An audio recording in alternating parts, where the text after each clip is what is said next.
Digivation Network. Happy New Year! With the anticipation of endless possibilities, ideas, and innovation, 2024 will see more adoption of advanced and emerging technologies that will further expand knowledge for individuals, opportunities for businesses, and development of economies. With that, I welcome you to the first episode on Digivation Network for 2024.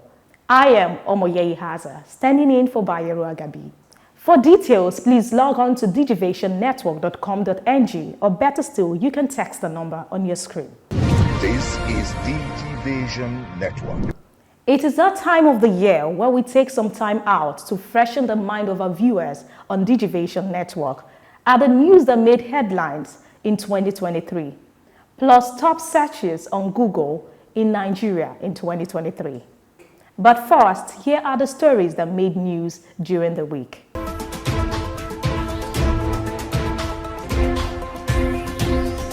Nova Merchant Bank, one of the top merchant banks in Nigeria, has announced it is set to transition into a full-fledged commercial banking business after getting a license from the Central Bank of Nigeria. The bank also appointed Adebowale Oyedeji as the new managing director and chief executive officer. He will succeed the former MD and CEO Nat Uday, whose tenure ended on November 6, 2023. Adebowale's appointment, approved by the CBN, will officially begin on January 2, 2024, as his wealth of experience and a proven track record in delivering revenue targets, business turnaround, and more. During the 6th annual general meeting in Lagos, Nova Merchant Bank announced their plans to challenge other Nigerian commercial banks like Access and Zenith. They are ready to compete and win over customers in the commercial banking industry.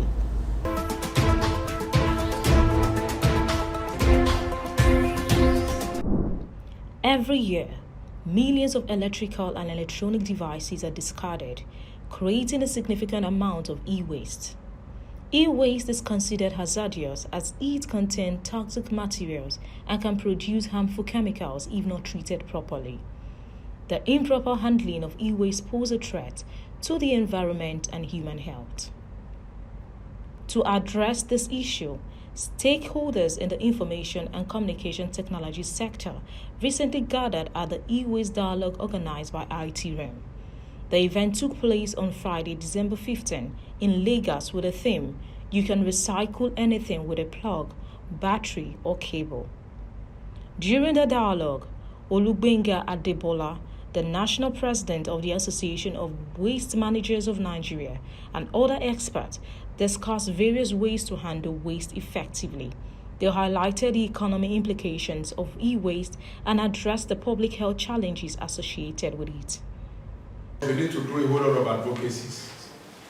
We need to do a lot of education, public enlightenment, so that you will know that there is actually a nexus between the very life you live in, your well-being,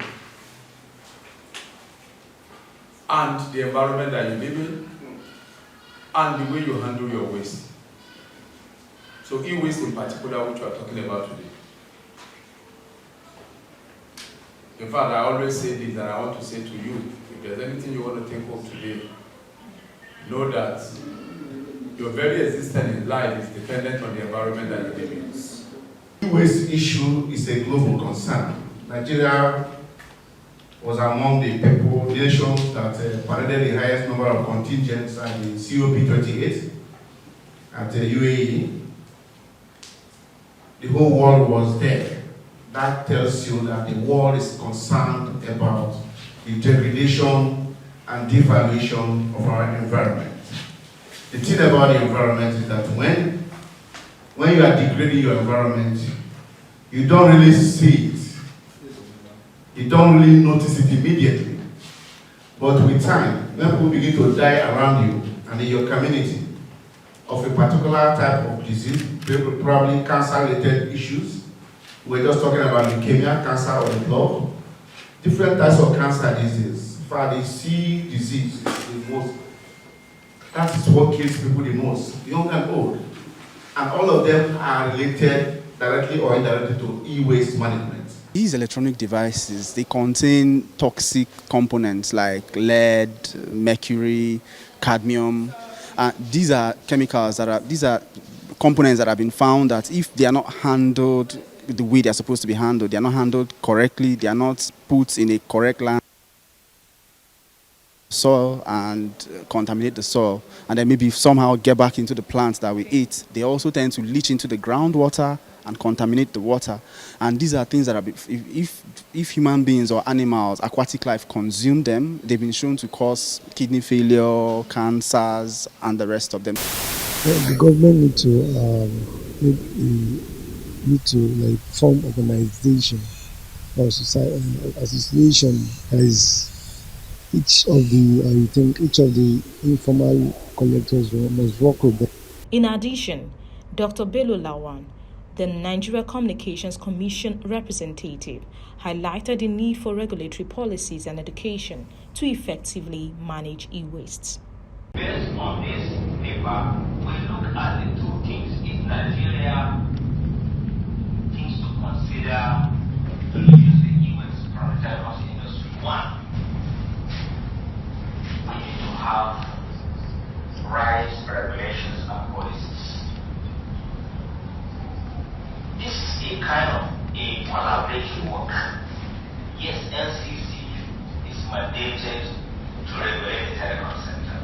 NCC is mandated to carry out type of removal on the equipment coming into the country and connect to the national network. NCC is mandated to conduct audits on this equipment to ensure that are safe to Nigerians. To ensure that. Then the secondly is education. Nigeria needs development with capacity that will enable it to remain and competitive in this revolution. It will be necessary to offer the needed awareness and the skill set in this era in a way that fits the African context, especially Nigeria. Therefore, we need to kind of come up with awareness through different local diets. The editor-in-chief IT Media Group, Raymond Wake, stressed the importance of continuously creating awareness on the electronic waste as the nation deploys fifth-generation network, which has potential to influx of electronic devices and usage in Nigeria. I started to learn over the other the impacts, especially the negative impact, when they are disclosed negatively or improper. And that's one of the reasons we have partnered with the likes of Ekron to have some of their accredited collectors for e-waste to be around. In 2019, the volume of electronic waste generated worldwide was approximately 54 million metric tons. Factors like increased spending power and the availability of electronics have contributed to the rapid growth of e-waste as the fast-growing waste stream globally. Projections indicate that by 2030, annual e-waste generation will increase by around 30%. To safeguard communities from hazardous e-waste recycling, it is crucial to implement effective prevention and management strategies on the national and international level.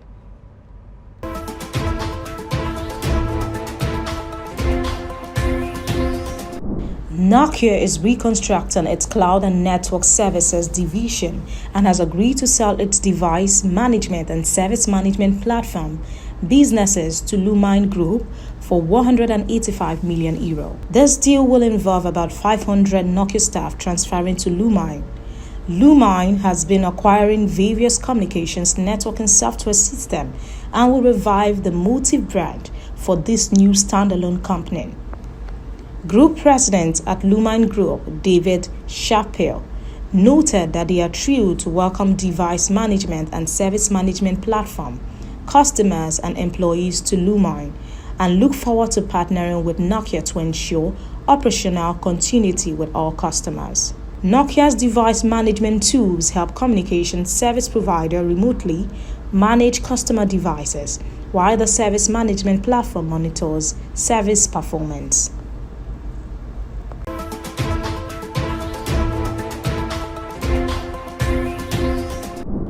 The Central Bank of Egypt is teaming up with the IMF and World Bank to consider using a digital pound. This exciting move aims to enable Egyptians to make payments using their mobile phones. By reducing the reliance on physical banknotes, the digital pounds can be used for trade and money exchange among individuals and organizations. This development could potentially align Egypt with other African countries such as Nigeria in launching their own digital currency. In late November 2023, an official statement confirmed that the Central Bank of Egypt is actually studying and considering the issuance of a digital pound. Egypt's economy, being the 38th largest in the world and one of the largest in Africa, could benefit from this initiative, especially during challenging financial times. In 2021, the Nigerian government launched a digital version of its currency dubbed e-Naira. Egypt government is making guidelines for the digital pounds. No specifics yet, but they've introduced a framework for digital bank in June 2023. For more on well-researched and balanced stories, events and interviews across business, tech innovation and lifestyle, please like, share and subscribe to this channel, www.youtube.com/Digivation Network. Agabi, welcome you to this new ride, a digital ride that takes you into the lifestyle experience of innovation, tech impact and new business frontiers. This is Digivation Network. On a weekly basis, we keep you well informed of developments and trends. Now the tech ecosystem is impacting politics, business, public and private enterprise management, plus how the new digital life can transform your business. I am Bayero Agabi. Join us.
For more on well-researched and balanced stories, events and interviews across business, tech innovation and lifestyle, please like, share and subscribe to this channel, www.youtube.com/Digivation Network. One way for you to get informed is the willingness to know more. Today on Digivation On Tech Tips, I will teach you how to add multiple faces to your Face ID. My name is Emiton Hadibayo. Hey iPhone users, here's a new tip for you. The latest iPhone, except for iPhone SE, uses Face ID to unlock device. As you all know, the tech used on iOS 13 only recognizes single face. So anyone else uses your iPhone would have to put a passcode to unlock your iPhone. Just as you could register multiple fingerprints with Touch ID for the past iPhone, Apple now lets you register multiple faces just to unlock a single device. Here is how to do it. First, tap Settings. Step 2, tap Face ID and passcode. Step 3, type in your passcode. Step 4, tap Setup and alternate appearance. Step 5, scan your face and follow the prompt. Just like that, you are in to use your multiple faces for Face ID. See you next episode for more tech tips. Keep watching the Digivation Network. Bye.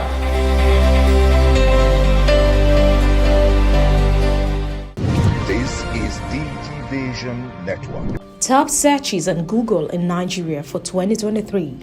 Knowledge is power, but curiosity sits at the top of the knowledge chain. While 2023 was quite an eventful year, quite a million number of people are curious about things, themes, and events. The number one search engine, Google, recently released its top searches in different categories.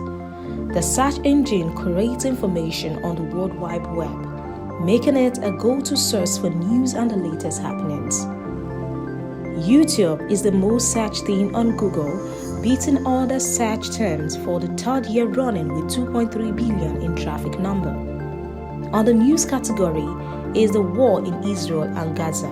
For movies, Barbie leads the bunch with a tiny margin with Oppenheimer. Guess that should be added to the holiday binge watch list. It gets tastier with bibimbap as the most searched food recipe. For food adventurers, that should be on the radar. On TV shows, The Last of Us won the first position. Games, Hogwarts Legacy is the most searched game. On sports, football is the most searched sport, while Ronaldo topped the list of most searched footballers. Yoruba Sobi Idol was Google top trending song on search, while Reese, recently named Oxford Word of the Year, was a fourth runner for trending slang definition inquiries. For Nigeria, here is the top searches for the year 2023. In the category of people, Nollywood actress Moyo Lawal, former presidential candidate Peter Obi are the top two searched individuals. On news, Mohbad and Nigerian National Election 2023 are the top two searched news items. What is fuel subsidy and who is the winner of the 2023 presidential election were two of the most frequently asked questions in 2023. While on the category of mobile tech, iPhone 15 and Tecno Spark 10 Pro are the top mobile devices searched. In the category of songs, Ashake, Lonely at the Top, Omale, Reason, and Kiss Daniel My G ranked from first to third. I'm curious, and I bet you are as well, on what will pique the interest of Nigerians come 2024. Until next time, happy holidays.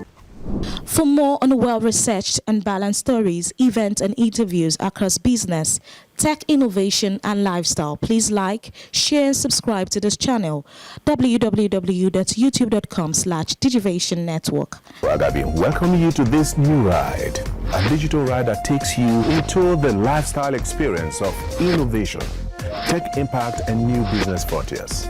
This is Digivation Network. On a weekly basis, we keep you well informed of developments and trends. Now the tech ecosystem is impacting politics, business, public and private enterprise management, plus how the new digital life can transform your business. I am Bayero Agabi. Join us. About 45% of Nigerian adults have a formal bank account, and financial inclusion is low. Several organizations, such as the public and private sectors, are in partnership with each other in an effort to increase financial inclusion across Nigeria. Financial inclusion includes access to a variety of financial products, including savings accounts, credit, pensions, and insurance. The overall financial inclusion target was 80% by 2020. Enhancing financial innovation and access data later shows that only 64% of Nigerian adults were financially included by the end of 2020. This means that 36% of Nigerian adults, or 38 million adults, remain completely financially excluded. The Central Bank of Nigeria, in collaboration with stakeholders, launched the National Financial Inclusion Strategy on 23 October 2012, with the aim at further reducing the exclusion rate to 20% by 2020. The strategy stipulates that 70% of those to be included in financial system by 2020 should be in the formal sector. Although CBN has embarked on various initiatives and policies geared towards accelerating financial inclusion in the country, some of which are launch of National Association Microfinance Banks Unified Information Technology Platform, conduct of targeted financial education program, development financing initiatives, National Pension Commission, Federal Ministry of Communications and Digital Economy, among others. However, in a recent development, the Central Bank of Nigeria (CBN) gave a mandate on the cash policy to enable Nigerian monetized flow of cash in the country. The CBN Governor Godwin Emefiele addresses the new policy of the Naira banknote to deepen, drive, and entrench cashless policy. Has not been redesigned in the last 20 years. The bank remains resolutely determined to achieve the objective of its mandate as enshrined in Section 2B of the CBN Act of 2007 to ensure a strong and effective legal tender. It is therefore no longer tenable to continue with business as usual, especially given the continually evolving circumstances that could impeach the optimal performance of our Naira. Furthermore, we believe that the redesign of the currency will help deepen our drive to entrench cashless economy, as it will be complemented by increased minting of our e-Naira. The Minister of Communications and Digital Economy, Professor Isa Ali Pantami, reiterated the need of convergence and innovation with the CBN involvement to boost financial inclusion in the country. Between ICT sector on one hand and financial institutions on the other, to the extent that it is becoming difficult by the day to draw a line of demarcation between them. And that is why we had been working in collaboration with the Central Bank of Nigeria when it comes to their mandate of either e-Naira or any USSD services, as the case may be. And at the same time, they have been collaborating with us whenever we need their intervention in the core mandate of either the ministry, parastatals, or any responsibility assigned to us by our boss and our principal president, Muhammadu Buhari, GCFR. Pantami explains that increase in population affects financial inclusion growth. Around 220 years. By 1920 to 1930, 2 billion. But as at 15 November 2022, just this month, the world population reached 8 billion. Look at the population growth from 1920, 1930 to 2022. From 2 billion to 8 billion, an increase over 80 billion within this period. While from first 1 billion in 1880 up to 1920, look at the period. So by implication, the more the population of the world is growing, the more we have a lot to do to ensure that we provide the financial inclusion, financial services to global citizens. This is why financial inclusion continues to gain momentum in Africa's policy and economic development. And to achieve it, banks need to reach out and engage with prospective customers who have been excluded from the financial system. Will financial inclusion build a stronger use of e-naira in Nigeria, as countries such as El Salvador and Central Bank Republic has adopted Bitcoin as a legal tender since September 2021? Share and subscribe to this channel, www.youtube.com/Digivation Network. Welcome back and thanks for staying with us. If you're just joining us, this is Digivation Network. Did you miss any episode? You can catch up on our YouTube channel. And that will be all we can take on Digivation Network this week. Always remember to log on to digivationnetwork.com.ng and follow us on all our social media handles. I am Omoye Ihaza. Have a splendid 2024.